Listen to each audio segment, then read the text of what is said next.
Hey, what's up? It's Kia with Kiradox channel, and I'm back with another video. This video is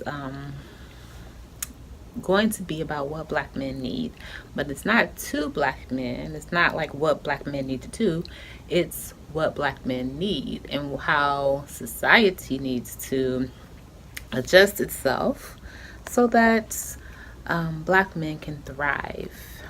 And this is not to say that black men are, um, unable to, you know, pull themselves up by their own bootstraps, but it's just saying, like, okay, what has society done and why is it hurting black men so much? I just read this study that came out like in March of 2018, and it said that, you know, the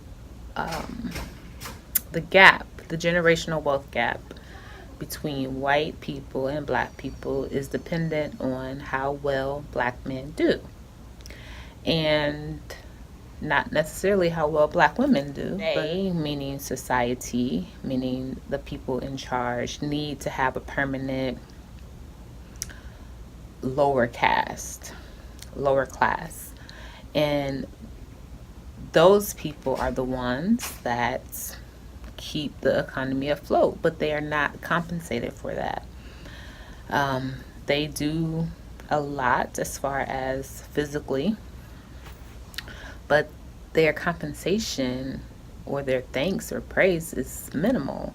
And that's not just with black people, but we see it more with black people. Of course, there are white, lower class working white people, but they still have a higher chance of getting out of that situation, or making sure that their children don't have to grow up in that same circumstance. So the study basically, in a nutshell, there are three things that black men need. One is low poverty. So they need to grow up in a neighborhood that does not have a lot of poverty. They need to have their dads around, or at least have dads in the neighborhood, even if they're not in their home. And they need to have a low racial bias. You can't control that really unless you're in a neighborhood that is, like a Black Wall Street type of neighborhood that's run by black families. The low poverty thing, most black people live in poverty, unfortunately, statistically. And the fathers thing, most neighborhoods have lower fathers around, just in the homes, period.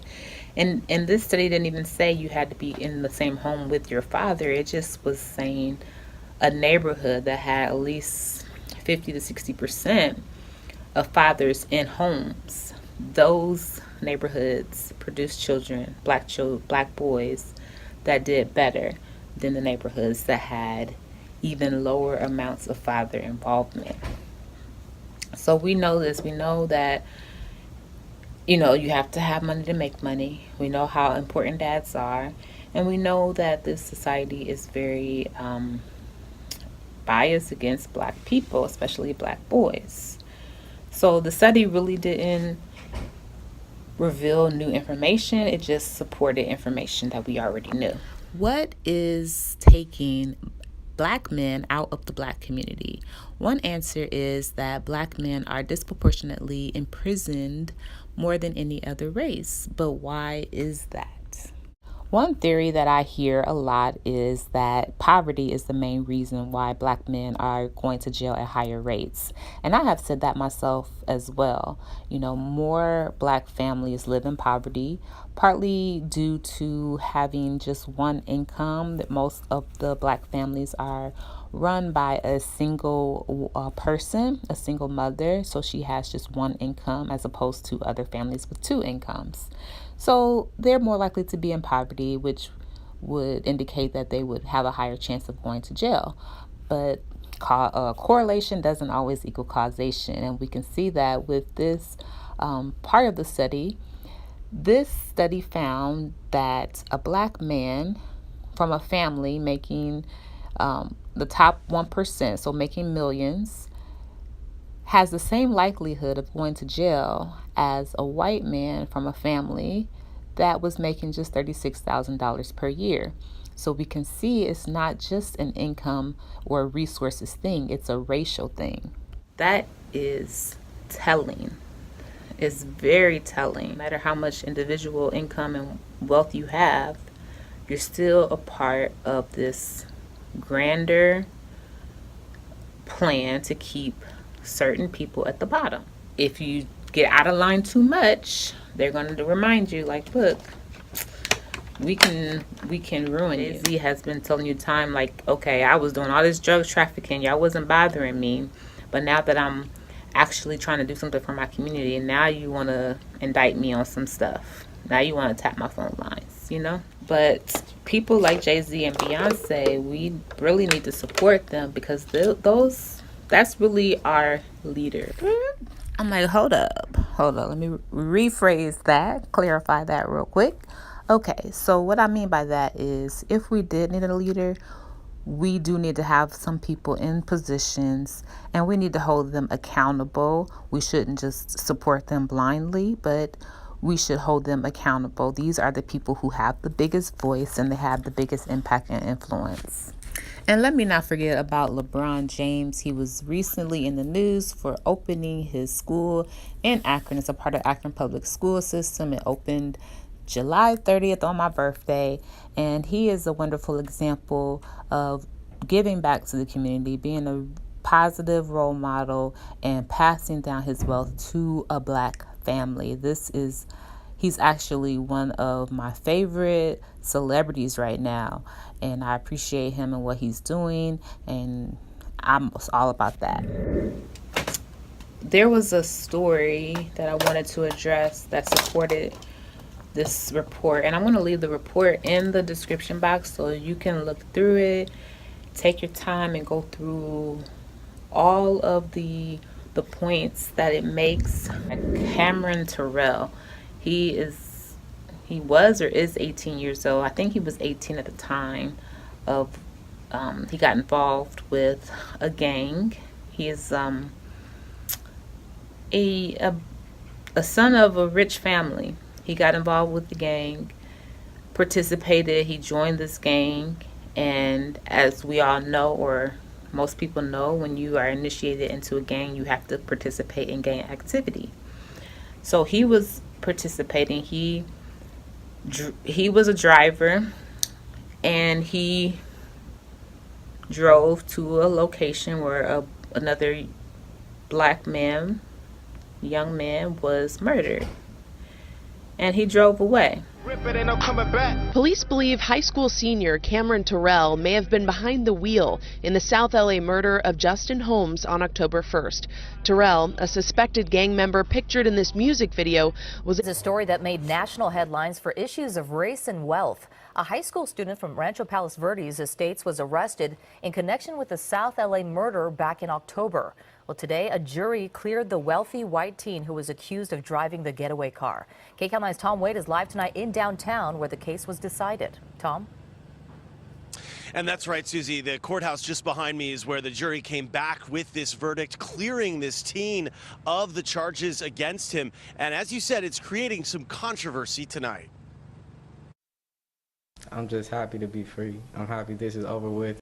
A relieved Cameron Terrell speaks out moments after a jury cleared him of attempted murder charges in connection with the killing of Justin Holmes in October of last year. Terrell drove the car to and from the shooting in South LA.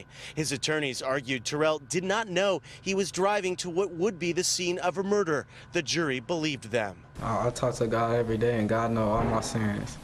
So I don't have to explain myself to anyone. God knows what really happened that day, and God knows what was in my head that day. So Cameras were not allowed in the courtroom when the verdict was read. Family members of the victim, Justin Holmes, were inside but left without comment. Meanwhile, 2 Black juveniles are awaiting trial for the killing and remain locked up. Community activist Melvin Farmer says issues of race and wealth helped save Terrell from serving time. Terrell is from Palos Verdes Estates. His family paid his $5 million bail and legal bills. 2 Black juveniles are probably facing a life sentence to where an adult took them to do something where he should have been held responsible just as And much. becoming a Before leaving lawyer is court, just the Terrell had white this version message of for the becoming a Holmes rapper. family. So Rest you in have peace, someone Justin who messed Holmes. up in life, He didn't shouldn't make have the right died that day, choices, but they still want to make a good I pray for income. his So family they every night. become a This been lawyer. weighing on me Or every if single you're day of black, my you become life, a so. rapper. So these are just And a now that different Cameron version Terrell is of free, doing the he is same going to go on to thing, college, of trying according to to his attorney. legitimize your bad behavior in the past.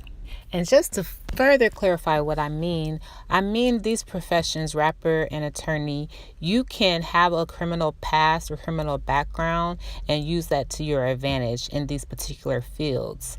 It's just more predictable for a white person to become a lawyer, especially someone of that class. And it's more predictable for a black person to become a rapper because of this caste system. Got off, he was bailed out. He didn't have to spend any time in jail. His parents came and bailed him out, tried to put him back into school.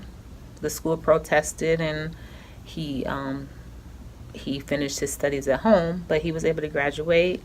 He didn't have a lot of disruption in his life, and now he doesn't have a criminal record either, and he's scot-free to go. You're not treated the same.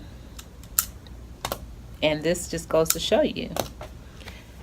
He has a second chance at life while the other two are in jail, which they should be in jail because they killed an innocent person, an innocent black man. Even if a white man commits a murder, he gets to go home. And we wonder why, all of the statistics say this and statistics say that. Well, you have to know the backstory about why they say certain things. That's why people need to leave those statistics alone.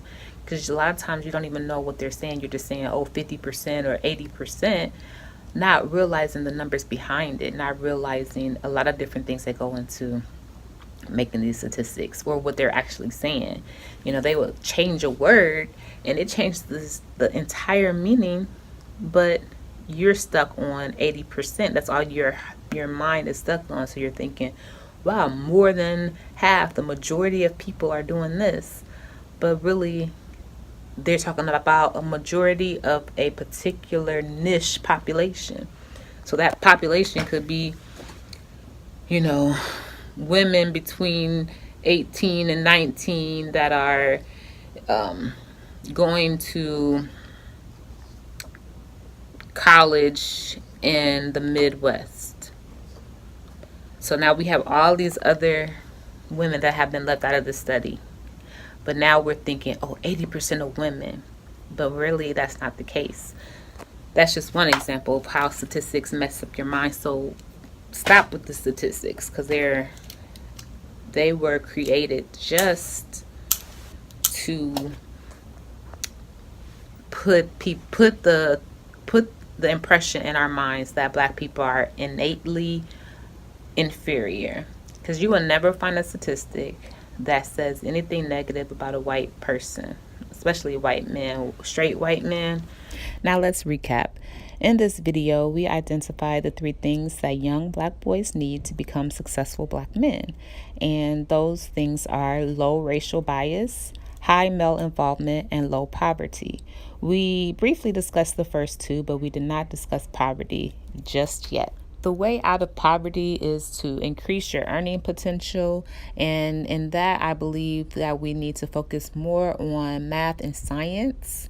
These are really the basis of every advanced career option. You have to have a good understanding of math and science. There's really no way around that.